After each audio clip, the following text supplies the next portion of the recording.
Aujourd'hui dans Bicyclax, on va aller rouler la Bip Bip. Donc je vous laisse avec la trace et nous, on se retrouve juste après pour la review.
Bon, déjà, avant de commencer, vous devez savoir que la Bip Bip, c'est une descente qui est pas trop compliquée. Elle est complète, c'est sûr, elle est enduro, mais elle est pas très compliquée. Ça fait donc d'elle une descente très accessible pour tous les niveaux.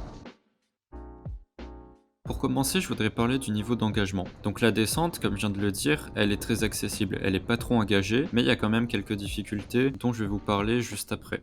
Maintenant, pour ce qui est du niveau d'engagement, sur une échelle qui classe les descentes d'un niveau easy à hard, je pense que cette descente, je la classerai facilement au tout début du médium. Puisque si vous avez les bases du vélo, vous pouvez clairement la descendre sans vous faire peur, mais aussi passer sur les difficultés sans autant le faire comme si c'était une descente super engagée.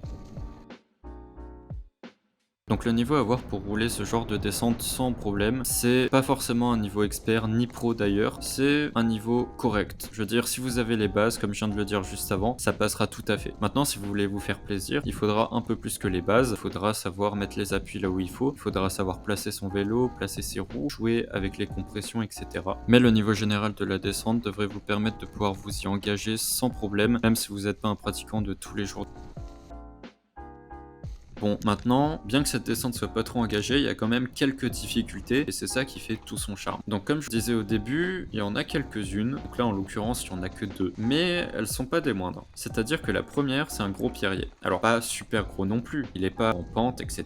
Si vous avez un niveau correct, ça se passera tranquillement. Mais si vous êtes un peu plus débutant, ça va poser souci, parce que bon, au début du pierrier, vous commencez, vous arrivez, vous êtes sur de la terre, il y a juste quelques pierres. Mais plus vous avancez dans le pierrier, plus il reste plus que des pierres. Donc c'est-à-dire qu'à la fin du pierrier, vous roulez juste sur un tas de pierres et les pierres bougent vraiment très facilement. Donc c'est très compliqué si vous êtes tout débutant. Maintenant, si vous avez un niveau correct, ça devrait se passer bien tranquillement. Et pour moi, la deuxième difficulté, c'est actuellement la fin de la première partie, puisqu'il y a un arbre qui est tombé. Il faut passer soit sur l'arbre, soit à côté de l'arbre, mais dans tous les cas, c'est un peu compliqué. C'est-à-dire que si vous voulez passer sur l'arbre, il faut passer sur quelques troncs qui vous permettent de passer sur le gros tronc qui est couché, mais les quelques troncs qui sont mis pour passer ne sont pas du tout dans la trajectoire de la trace. trace de laquelle vous arrivez, ou si vous voulez passer à côté, le chemin n'est pas encore tout à fait tracé, donc vous prenez des arbres dans la tête, mais aussi sur votre vélo, et vous devez rouler sur quelques rondins qui sont plutôt piégeux.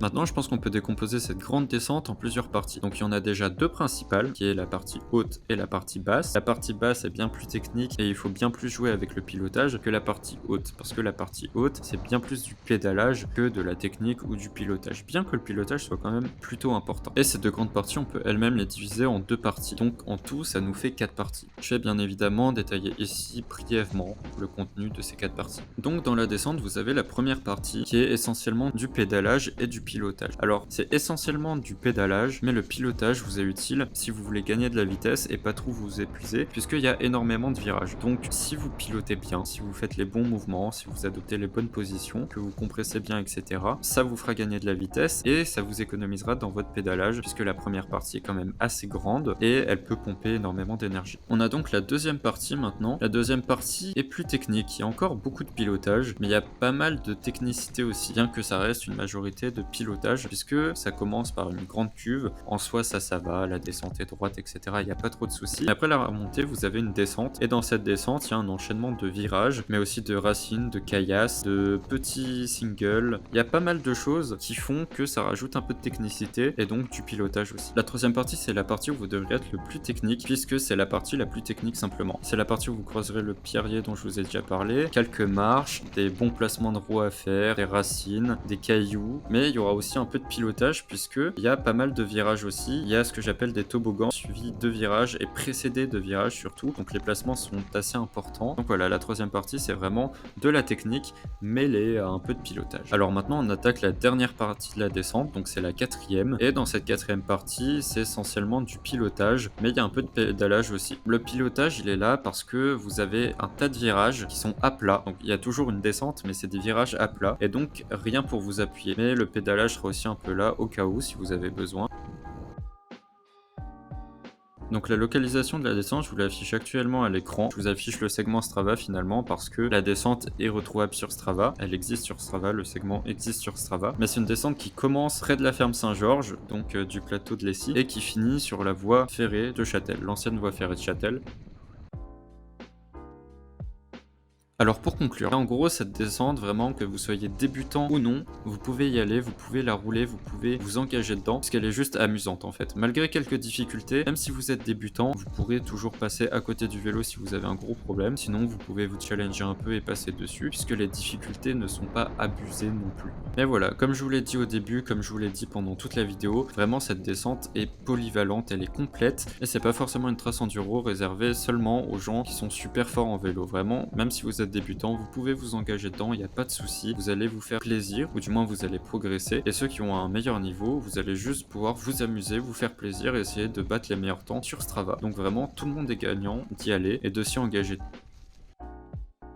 Voilà, donc je vous remercie d'avoir regardé ma première review. Par la suite, il y aura peut-être des changements pour mes prochaines reviews, je sais pas, les catégories changeront peut-être, je ne sais pas, il pourra y avoir des changements, de toute façon je teste des choses ici, donc on verra bien. Mais sur ce, je vous dis bon ride!